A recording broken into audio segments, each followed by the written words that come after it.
kusengenya watu.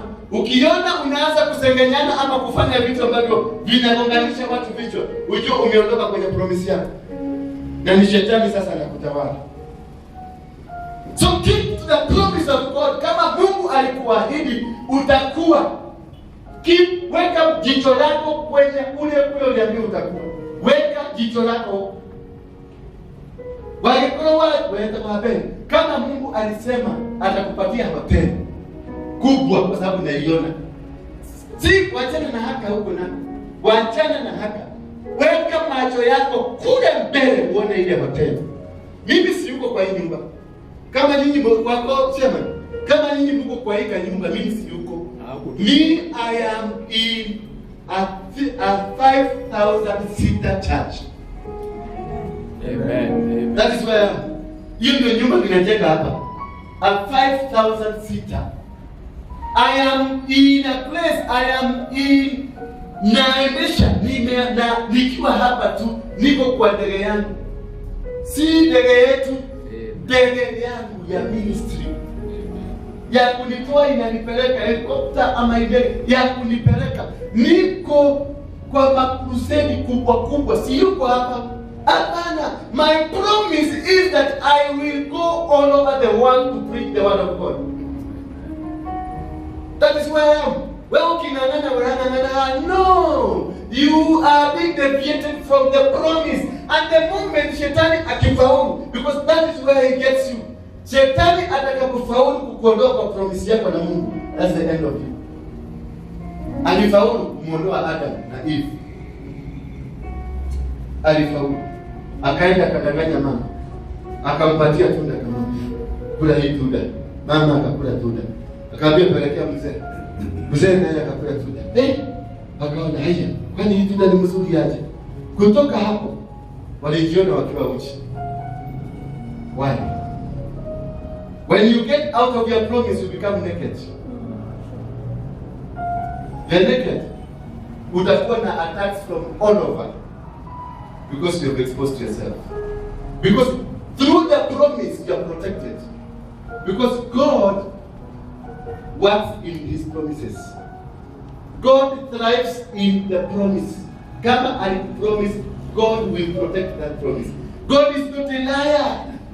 God is not a liar. He promised you, He will fulfill. And the moment the devil succeeds to remove you from the promise of God, you become a field, a battlefield for the devil, because that is only na hiyo ndio Lucifer alitaka.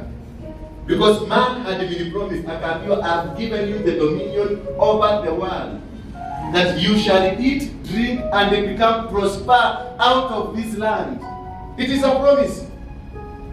So Lucifer worked day in, worked day out to make sure these people are out of the promise of God.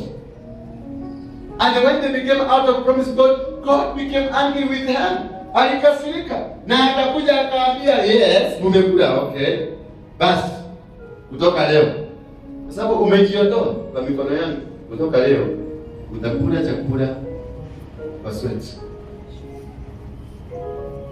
Utakula nini? Kwa sweat. Nyoka huyo atakuuma kisigino. Kama ni kuzaa ni kwa pain. Your life will be a painful one. Because mimi nilikupatia a good life. Umeona I am not worthy. Then now go search for your life. Until Jesus had to be brought back to us. To come and make us regain the dominion we lost at the Garden of Eden. So even you can lose the dominion that God has given you by deviating or getting out of the promise of God over your life. The moment you lose the promise of God in your life, you become vague, opaque, hopeless, hollow, and useless. Adam became hollow, useless person. They started struggling. Alikuwa kwa shamba, kodwali anakoma matunda. Kodwali niwala na akali anakoma. Kodo kwera godaka. Can you imagine? Mungu na watu wake toleka. Ushokete wilo gumo mode. Ona ijugani ukulia. You are going to struggle. Kutoka leo hata hiyo kula. Because the devil has managed to remove you from the promise of God. The promise is the promise of God that has kept us.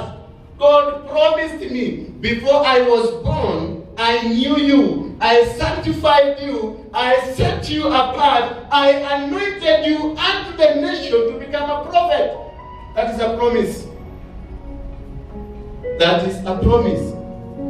Instead, the devil came and anointed me to become a leader of the people.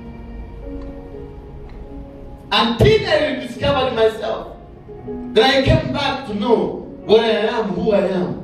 Then I regained as Jesus came unto me, because Jesus came to redeem us so that we can go back to the promise of God. When I came back to Jesus, I regained the promise of God. I was connected by the blood of Jesus under the altar of the cross. I became back to Jesus and I discovered myself. Then I started operating under the promise that God promised me, that I have been anointed to become a prophet unto the nation. Now, as we are talking, the entire world is listening to me. As we are talking, the entire world is calling me. Because that which God promised has started working after I have rediscovered myself. Today alone, I have received 25 calls from all over the world.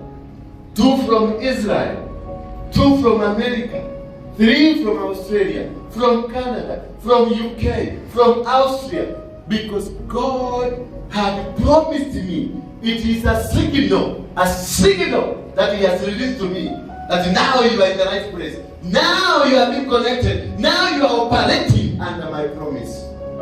Because He said in the book of Jeremiah 1 verse 4, that before you were born, I knew you. I had sanctified you.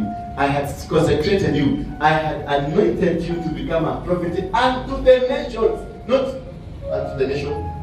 Unto the nations. Nations. Mataifa. Nimekuanoint. Uzunguke. All of you here, you have been anointed to become prophets unto the nations. Not the nation. Touch your promise. Go back to the promise of God and start moving. Uanze kutembea. Hiyo ni namba 5. I hope tutamaliza. Sitaki ila hii tutamaliza tafadhali mchelewe.